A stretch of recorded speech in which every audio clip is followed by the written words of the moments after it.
Okay, reliable transportation. So you're gonna have to have reliable transportation when you're a property manager. A lot of the things that we do is we go to and from trainings. So you have to go to a training, you need reliable transportation. You have to come back, you need reliable transportation. Reliable basically means that the car works, that you are insured, that you have a driver's license.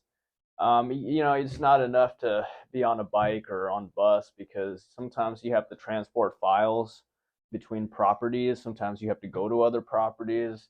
Sometimes you have to go way the fuck out there, far away. Holy shit.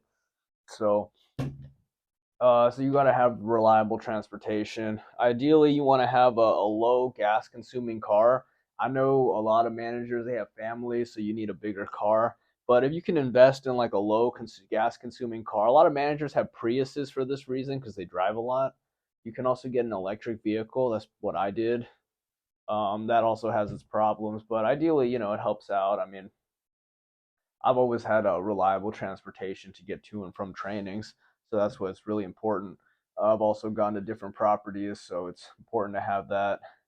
You also want to, it's also setting the example too, so you want to show that you have a car so that you can go out and do things. You also want to be able to leave the property too in case you have to go do something, so you have to have a car for that. Yeah, you need a car for everything nowadays. I mean, if you don't have a car, you're just really limited on what you can and cannot do. So it's pretty important to have one. You're gonna have your own parking space, so make sure you have your own parking space. Reliable transportation. Make sure you don't drive fast. When you're driving fast on the property, you don't want to hit somebody. That could be a serious problem. So make sure, and you're also setting the example, making sure other people don't drive fast. So that's also important. I would say, honestly, like when you're working in the affordable housing, people might think that like, oh, you can't, have something nice. But hey, if you can afford a nice car, by all means, get a nice car. To be honest with you, I've always bought my cars brand new. I mean, I just like new cars. I know not everybody's in that situation, but me personally, I am. But if you can get a new car, get it. And if you get a car that you want, why not? It's gonna make you feel good. It makes you, when you feel good, you operate better at work, you treat people better, why not?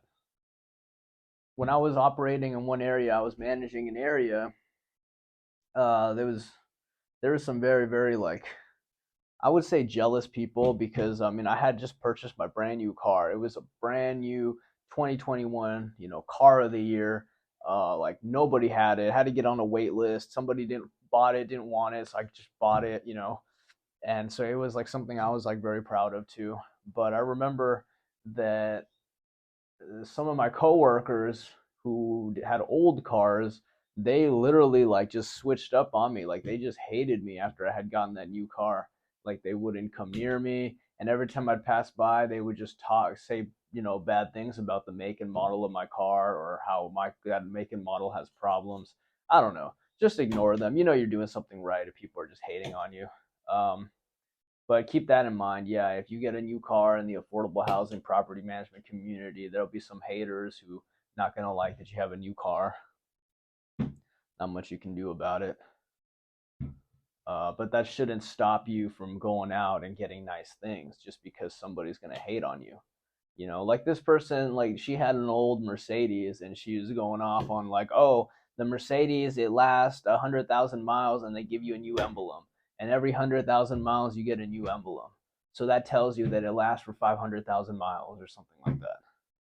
I don't know. You want a car that has 500,000 miles on it? That's on you, okay? I don't want a car that has fucking 500,000 miles on it. My car has got 30,000 miles on it. That's the other thing too. Why shouldn't you get a car when you're managing an affordable housing property management community? When you're managing an apartment complex, you don't drive to work, especially if you're on site.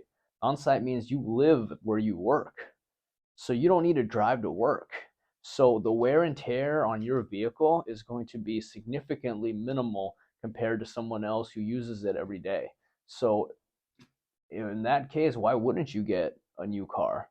If it's going to remain new, basically, you're not going to wear it out. Like, I'd hate to get a new car and then have to drive it every single day, hundreds of miles, just fuck up the car, you know. So that's why it's, I would recommend getting one, especially if you're on site. And also get a second vehicle too. It's always good to have a second vehicle for other missions in case you have to do other missions or have to do something else.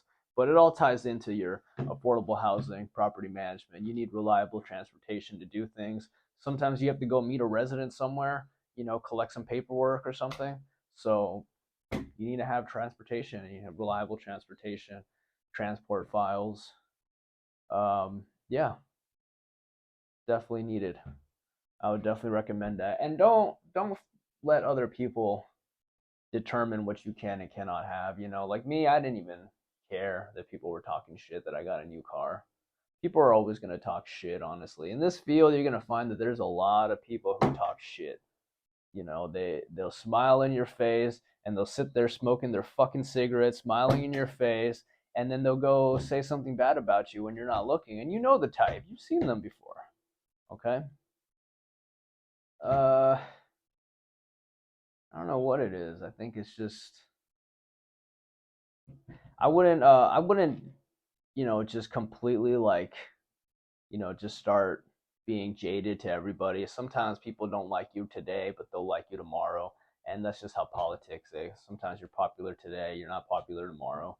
But ideally, if you stay consistent and focus on your work and don't try to make friends with everybody at work, and try not to talk to people too. People at work, they might be your friends and they might be good people and they mean well, but they talk too and they tell other people and other people tell their other people. And pretty soon, by the time that somebody hears what you've told them back here, it's all fucked up. It's like the telephone game. So that's why I'd recommend, unfortunately, in this field, don't talk to anybody. Don't talk to your coworkers. Don't show them the nice things you have. Don't just keep that separate, basically. And it's not because you don't like them or you don't trust them. It's just that you have to protect yourself too.